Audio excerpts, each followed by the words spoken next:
पिता का फर्ज। एक शादीशुदा जोड़ा अपना सेकंड हनीमून मनाने के लिए क्रूज टूर पर गए।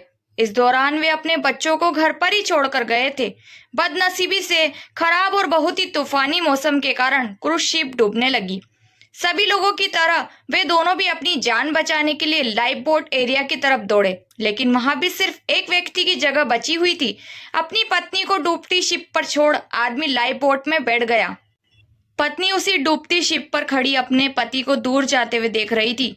वो चिल्लाकर अपने पति से बोली। इस कहानी को यही विराम देते हुए शिक्षक ने अपने सभी विद्यार्थियों को पूछा, क्या कोई अंदाजा लगा सकता है पत्नी ने पति से क्या कहा होगा?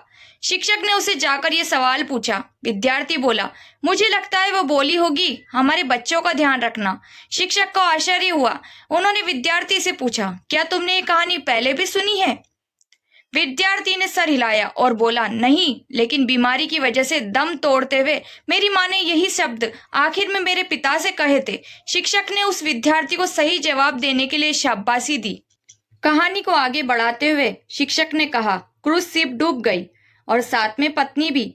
पति घर वापस लौट आया और उसने अकेले ही अपने बच्चों को पाल पोस कर बड़ा किया। कई सालों बाद उस पति की भी मौत हो गई। एक दिन उसकी बेटी, जो उसे अपनी माँ की मौत की जिम्मेदार मानती थी, अपने पिता के सामान को साफ करते हुए उसे एक डायरी मिली, जिसे पढ़कर उसे सच्चाई का पता लगा। डायरी में लिखा था, जब उसके माँ बाप उस क्रूज शिप पर गए थे तब उन्हें पहले से ही पता था कि उसकी मम्मी को 3rd स्टेज कैंसर है और इसीलिए वे दोनों आखिरी बार एक साथ ज्यादा से ज्यादा समय बिता सके।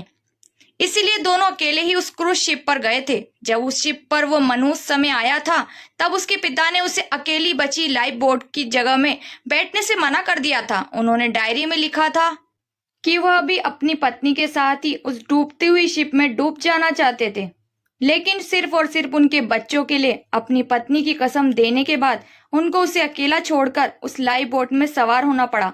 इस डायरी को पढ़ने के बाद बेटी फूट फूट कर रो पड़ी। शिक्षक ने यह कहानी यहीं खत्म की और पूरी क्लास शांति में डूब गई। ये शांति देख शिक्षक को पता चल गया कि वो इस कहानी के जरिए जो सीख अपने विद्यार्थियों तक पहुंचाना चाहते थे वो पहुंच चुकी है। इस दुनिया में अच्छे और बुरे हर तरह के लोग हैं, लेकिन कभी कभी परिस्थितियां ऐसी विकट हो जाती हैं कि आप बुरे या अच्छे का फैसला नहीं कर पाते। इसलिए कभी भी हमें कोई भी फैसला लेने में जल्दबाजी नहीं करनी चाहिए। सिर्फ बाहरी चीजों को जान लेने से किया गया फैसला कभी भी सही नहीं हो सकता।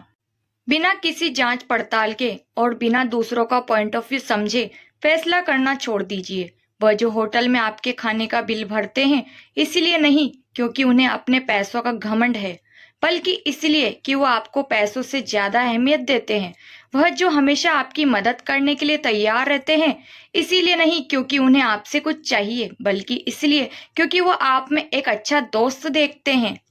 दोस्तों, आपको कहानी कैसी लगी? कहानी पसंद आए तो लाइक करें, कमेंट करें। चैनल पर नए हैं तो सब्सक्राइब करना ना भूलें।